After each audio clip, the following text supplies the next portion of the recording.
नमस्कार। आज म एउटा यस्तो विषयमा कुरा गर्न चाहन्छु जुन मैले आफै हालसालै सिकेँ।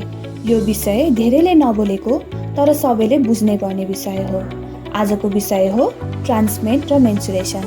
यो भिडियो बहसका लागि होइन, यो स्वास्थ्य र जानकारीका लागि हो। पहिला एउटा कुरा स्पष्ट गरौँ।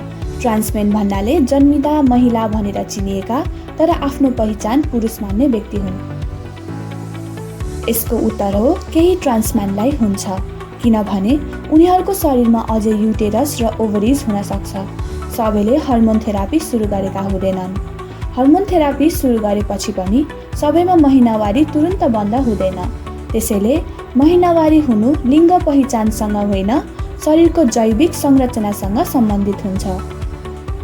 हाम्रो समाजमा महिनावारीलाई महिलाको मात्र कुरा भनेर बुझिन्छ, तर यस्तो सोचका कारण धेरै ट्रान्समेन असहज महसुस गर्दछन्।